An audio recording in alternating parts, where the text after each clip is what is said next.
होते हैं, ये सेना के कोई बहुत बड़े अधिकारी होते हैं या पहले से कोई ईमानदार आईएएस अधिकारी को ही प्रमोट करके क्या बनाया जाता है, यूपीएससी का चीफ बना दिया जाता है। क्या बना दिया जाता है? यूपीएससी का चीफ, हेड बना दिया जाता है। अब वो अपने अंडर में कई अन्य यूपीएससी मेंबर को रखता है, वो उसके नीचे कुछ क्वेश्चन सेट करने वाले को रखते हैं। अब वो लोग क्वेश्चन डिजाइन करते हैं। सपोज करिए कि कोई क्वेश्चन यूपीएससी में 15 क्वेश्चन पॉलिटी का पूछना है, 15 क्वेश्चन किसका पूछना है? पॉलिटी का।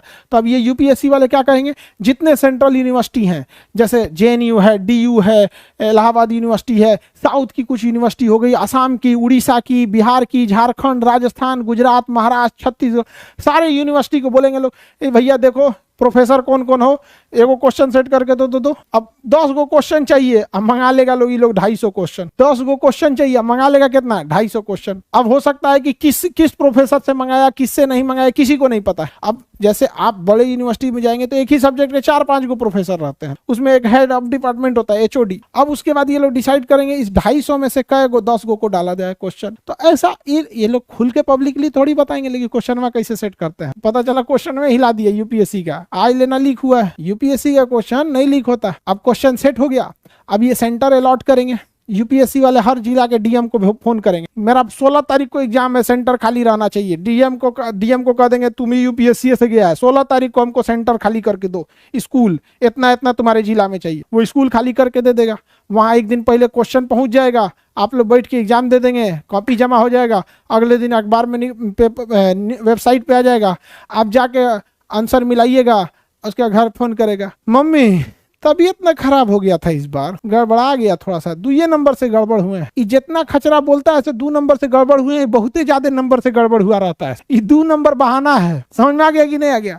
कहेगा तो 2 नंबर से छूट गया, कोई को तो कहेगा आधा नंबर से, उससे थोड़ा 25-30 पीछे है। कुछ रियलिटी में 1-2 नंबर से छटते हैं, लेकिन ज्यादातर इसे जो खचरा बहाना बनाता है कि ये गड़बड़ा गया, तब ये ठीक नहीं था, का बोले हम एकदम हमको कोरोना जैसा फील हो रहा था, एग्जाम में उल्टी होने लगा, हम का कहें, हम एग्जाम सेंटर में पर लेट से पहुंचे थे, आधा घंटा लेट हो गया ना, तो कुल क्वेश्चन में बना दिए रहते। जो भी बहाना आपको बनाना होगा बनाइएगा, नहीं तो रिजल्ट आ गया तो फर्स्ट क्लास। यहाँ पे मेंस की तैयारी कीजिए, मेंस लिखिए, इंटरव्यू दीजिए। आपको यूपीएससी का ऑफिस जो है वो दिल्ली में मिलेगा। यूपीएससी का हेड ऑफिस कहाँ मिलेगा? दिल्ली में। जब आप यूपीएससी का एग्जाम दीजिएगा, पीटी पास कीजिएगा, मेंस पास कीजिएगा, तब आपको इंटरव्यू के लिए इसके ऑफिस में बुलाया जाएगा, यूपीएससी के ऑफिस, और वहां आप बाहरवा खड़ा होकर फोटो खिंचवाइएगा।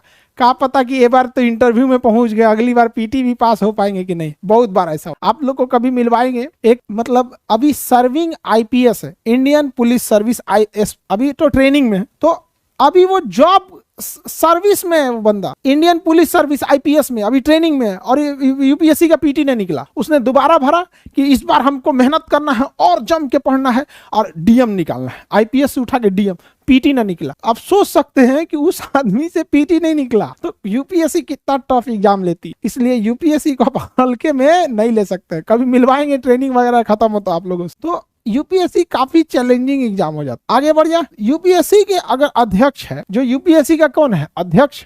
इसी के अंडर में सब लोग काम करते हैं। यूपीएससी के क्या होते हैं? अध्यक्ष जो होते हैं। अगर केंद्र सरकार यूपीएससी के अध्यक्ष को मिला ली कि तुम मेरे अंडर में आओ, कुल विधायक लोग को बना दी डीएम, जा पेपर लीक कर, तब तो गड़बड़ हो सकता है। ऐसा हो सकता है कि नहीं हो सकता अगर मिल गया। इसलिए जरूरी ये है कि इसको सुरक्षा दिया जाए। तो नियम ये है कि इसे हटाने के लिए, यूपीएससी के अध्यक्ष को हटाने के लिए, यूपीएससी के अध्यक्ष को हटाने के लिए सुप्रीम कोर्ट में जाके कहना पड़ता है, और सुप्रीम कोर्ट में मुकदमा दायर करना पड़ता है सरकार को, और सुप्रीम कोर्ट के जज के आगे सरकार को यह बात साबित करनी होती है कि यह अधिकारी, यह यूपीएससी का अध्यक्ष काबिल नहीं है। तो सुप्रीम कोर्ट के अध्यक्ष, सुप्रीम कोर्ट के जज पूछेंगे, तो सरकार, मंत्री जी, बड़का भारी काबिल आप ही हैं क्या? बताइए तो कहाँ गड़बड़ किए हैं, कहाँ इनकी काबिलियत में शक है, अब बताओ।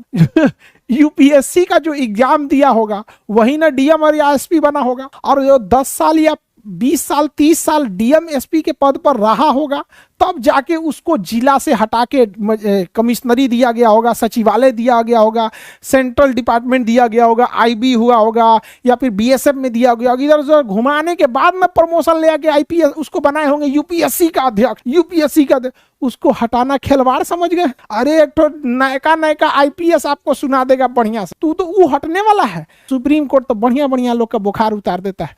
पता चला क्या गए थे साबित करने के चक्कर में और उल्टे 4 को सुप्रीम कोर्ट फटकार लगा के फेंक देगा भाई यहाँ से, बकललवा कहीं का, आता जाता कुछ है नहीं, आए हैं यूपीएससी के अध्यक्ष को हटाने के लिए, निकलो यहाँ से। समझ आ गया कि नहीं आएगा? सुप्रीम कोर्ट बढ़िया बढ़िया लोग को उनको हैसियत दिखा देता है सुप्रीम कोर्ट, उसके आगे सुप्रीम कोर्ट के आगे किसी का नहीं चलता है। रियल पावर अगर किसी के पास है तो न्यायपालिका में, लेकिन फिर वही है कि न्यायपालिका एक कोर्ट के अंदर ही है, जो कुछ है बाहर कुछ नहीं है। इसमें एक और बात कहा गया है, जो यूपीएससी का अध्यक्ष रहा है, यूपीएससी का जो मेंबर रहा है, देखिए 10-20 मेंबर रहेंगे जैसी जरूरत है, और उसके ऊपर अध्यक्ष रहेगा। अब यही लोग हैं, ध्यान से समझिए, जो यूपीएससी का अध्यक्ष है और जो मेंबर है, ये ऑलरेडी बहुत सीनियर आईएएस अधिकारी या बड़े बड़े अधिकारी होते, और यही लोग नए नए यूपीएससी का जो मेंस लिख के इंटरव्यू में पहुंचा रहा था, उनका इंटरव्यू लिए रहता और नंबर देते हैं तो वो लोग पास होते। इसलिए कहा गया है कि अगर यूपीएससी का सदस्य या अध्यक्ष यहां से छोड़ता है अपना नौकरी, तो दूसरी किसी सरकारी नौकरी को नहीं कर, दूसरी किसी सरकारी नौकरी को नहीं कर। समझ गया? यूपीएससी का मेंबर या उसका अध्यक्ष जब अपना जॉब छोड़ेगा तो दूसरा सरकारी नौकरी नहीं कर सकता है। क्यों नहीं कर सकता है? आज एक बताइए, यूपीएससी का उच्च अध्यक्ष है, वो ही इंटरव्यू लिया है तो नंबर अच्छा दिया है तो कोई डीएम बना है, नंबर थोड़ा सा कम दिया है तो आईपीएस बना है, थोड़ा सा इसे दिया ही बना है। अब पता चला वो नौकरी छोड़ के कहीं एसएससी का नौकरी कर रहा है, तो कभी कोनो डीएम घूमते फिरते आएगा तो कहेगा अरे सर आप ही तो मेरा इंटरव्यू लिए थे, यहाँ क्या कर रहे हैं? खराब नहीं लगेगा जी उसको? अरे भाई उसको कितना खराब लगेगा? समझ में आया कि नहीं आ गया? तो इसलिए कहा गया है कि यूपीएससी का जो अध्यक्ष होता है और उसके मेंबर, ये रिटायरमेंट या जॉब छोड़ने के बाद दूसरा सरकारी नौकरी नहीं कर, प्राइवेट जॉब तो कर ही सकते हैं। आप लोग जब इंटरव्यू दीजिएगा तो जो लोग रिटायर्ड हो चुके हैं यूपीएससी के मेंबर, हम उन्हीं लोगों से आप लोग का इंटरव्यू लेंगे। वो लोग आप में से जितने लड़के पीटी और मेंस पास करेंगे, तो जब इंटरव्यू लिया जाएगा तो ऐसा नहीं कि अकलेल बकलेल कोनो को इंटरव्यू पैनल में बैठना होगा। वहां पे जो यूपीएससी के ऑलरेडी 200-400 बच्चों का इंटरव्यू लिए होंगे ना, किसी को अच्छा नंबर दिए होंगे तो आईएएस, डीएम, एसपी नंबर के हिसाब, वो लोग ही आपके पैनल में बैठेंगे। उस सब की व्यवस्था भी की जा रही है, इसीलिए भाग दौड़ में थोड़ा सा टाइम लग जाता। समझ में आ रहा है कि नहीं? ये नहीं कि कोनो बकलोल को बैठा देंगे, बताओ बबुआ 2 में 4 जोड़ेंगे तो कितना होगा, ये सब वाला नहीं। समझ में आ रहा है कि नहीं आ रहा है?